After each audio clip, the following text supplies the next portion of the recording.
اب وہ مسئلہ آ رہا ہے کہ جس کی تمہید ہوئی تھی پہلے رکوع میں، حضرت زینب رضی اللہ تعالیٰ عنہ سے حضور کی شادی کا معاملہ، اور اس سے پہلے حضور کے کہنے کی وجہ سے حضرت زینب کا نکاح جو حضرت زید بن حارثہ سے ہوا، پھر زید بن حارثہ رضی اللہ تعالیٰ عنہ نے ان کو طلاق دینی چاہیے۔ تو حضور کے دل میں جو یہ خیال ہوا کہ میں نے پہلے تو حکم دے کر نکاح پر مجبور کیا، اب اگر یہ داغ لگ جاتا ہے زینب کو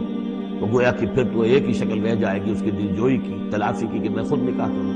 اب میں خود نکاح کروں گا چونکہ زید میرا منہ بولا بیٹا رہا ہے، پہلے ایک طوفان اٹھ کھڑا ہوگا۔ حالانکہ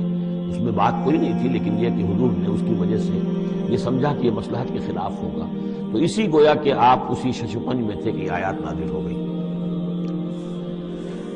پہلی آیت میں تذکرہ ہے اس کا کہ جو حضور کے کہنے کی بنا پر حضرت زینب اور ان کے بھائی آمادہ ہوئے نکاح پر، ورنہ وہ آمادہ نہیں تھے زید بن حارثہ سے نکاح پر۔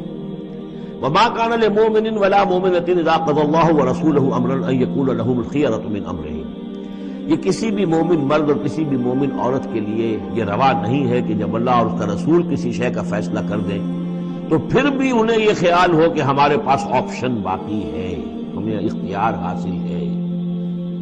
وَمَن يَعْصِ اللَّهَ وَرَسُولَهُ فَقَدْ ضَلَّ ضَلَالًا بَعِيدًا، جو اللہ اور اس کے رسول کی نافرمانی کریں گے انہوں نے تو گویا کہ بہت بڑی گمراہی جو ہے وہ حاصل کر لی۔ یہ گویا کہ ایک تو یہ کہ اس کو عام ہم لیں گے تو ہر معاملے کے اوپر ہے کہ اللہ اور اس کے رسول کے فیصلے کے بعد پھر میں یہ سمجھوں کہ میرے پاس کوئی آپشن ہے، تو اس کا مطلب ہے کہ میں اللہ کا انکار کر رہا ہوں، رسول کا انکار کر رہا ہوں۔ پس منظر میں وہی ہے کہ حضور کی فرمائش جو تھی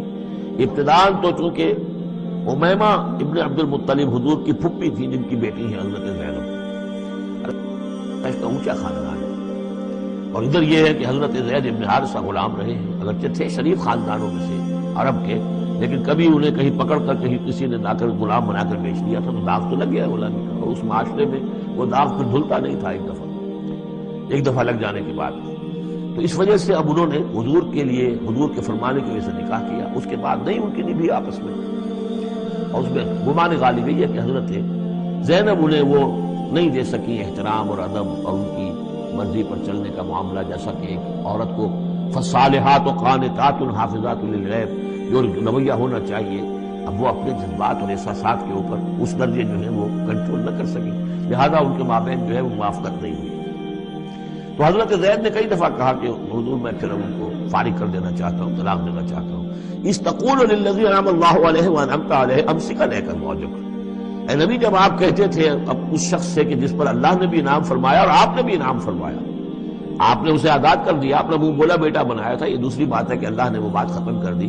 یہ تو زید ابن محمد کہلاتا تھا، اب یہ زید ابن حارثہ رہ گیا دوبارہ۔ آپ اس سے کہتے رہے امسک علیک موجک، نہیں اپنی بیوی کو روکے رکھو، گھر میں آباد رکھو، ذرا اور کوشش کرو، ذرا اور کہ مزاجوں کی موافقت ہو جائے، واتق اللہ، اللہ سے ڈرو، اللہ کا تقوی اختیار کرو، وتخفی فی نفسک ما اللہ مبدیہ، اور آپ اپنے دل میں چھپائے ہوئے تھے وہ بات جو جس کو کہ اللہ تعالیٰ اللہ مبدی جسے اللہ تعالیٰ کھولنا چاہتا ہے، وتخشى الناس، آپ لوگوں سے ڈر رہے تھے، واللہ احق ان تخشاہ، جبکہ اللہ زیادہ حقدار ہے اس کا کہ آپ اس سے ڈریں۔ فلما قضى زید منها وطرا، تو جب زید نے اس سے آخری قطع تعلق کر لیا، یعنی زکوٰۃ بھی دے دی، وہ طلاق بھی دے دی اور پھر عدت بھی پوری ہو گئی، زوجناکہا، اے نبی ہم نے تزویج کر دی ہے اس کی تمہارے ساتھ، زوجہ بنا دیا ہے، ہم نے نکاح کر دیا ہے۔ حضرت زینب پھر یہ کہا کرتی تھی، دوسری ازواج مطہرات سے فخر کرتی تھی کہ تمہارے نکاح سب کے جو ہے زمین پر ہوئے، میرا نکاح آسمان پر ہوا ہے۔ جب حضور نے شادی کی ان سے پھر اللہ نے نکاح کیا، اللہ نے نکاح پڑھایا ہے۔ زوجناکہا، ہم نے اسے آپ کی زوجیت میں دے دیا، کہ لا یکون علی المؤمنین حرج فی ازواج ادعیائہم، تاکہ یہ آئندہ کے لیے یہ جاہلی رسم کا خاتمہ ہو جائے اور منہ بولے بیٹوں کی بیویوں کے بارے میں اہل ایمان پر کوئی تنگی نہ رہے۔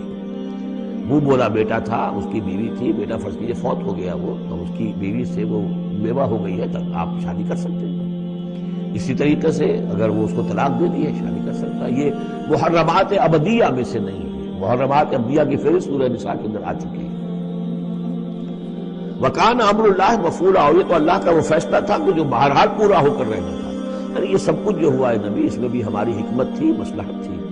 کسی اور کے ذریعے سے یہ بات ہوتا تو یہ رسم ٹوٹتی نہ. بعض چیزیں رسمیں ایسی ہوتی ہیں کہ اتنی گہری ہوتی ہیں، ان کے اوپر لوگوں کا اتنا جو وثوق ہوتا ہے، یہ تو جب تک آپ کے ذریعے سے یہ رسم جو ہے غلط نہ ٹوٹتی تو اس کے ٹوٹنے کا امکان نہیں تھا. ہم نے اس کے لیے یہ سارا معاملہ کیا ہے.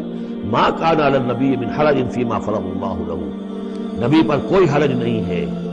کوئی مضائقہ نہیں ہے اس چیز میں جو اللہ نے اس کے اوپر عائد کر دی ہے، فرض کر دی ہے. سنت اللہ فی الذین خلوا من قبل، اور یہ اللہ کا وہ طریقہ ہے جو ان لوگوں کے بارے میں رہا جو پہلے گزر چکے. اللہ کے نبیوں کے ساتھ، رسولوں کے ساتھ اللہ کا یہ معاملہ رہا. وکان امر اللہ قدرا مقدورا، اور یہ تو اللہ کا وہ معاملہ تھا کہ جو گویا کہ طے تھا، مقرر ہو چکا تھا، ہماری مشیت میں یہ پہلے سے طے تھا. الذین یبلغون رسالات اللہ، وہ اللہ کے نبی کہ جو ہم اللہ کے پیغامات کو پہنچانے پر مامور ہوتے ہیں. وَيَخْشَوْنَهُ، اور صرف اسی سے ڈرتے ہیں. وَلَا يَخْشَوْنَ أَحَدًا إِلَّا اللَّهَ، اور نہیں ڈرتے کسی اور سے اللہ کے سوا. وَكَفَى بِاللَّهِ حَسِيبًا، اور اللہ تعالیٰ کافی ہے کفایت کرنے والا یا حساب لینے والا.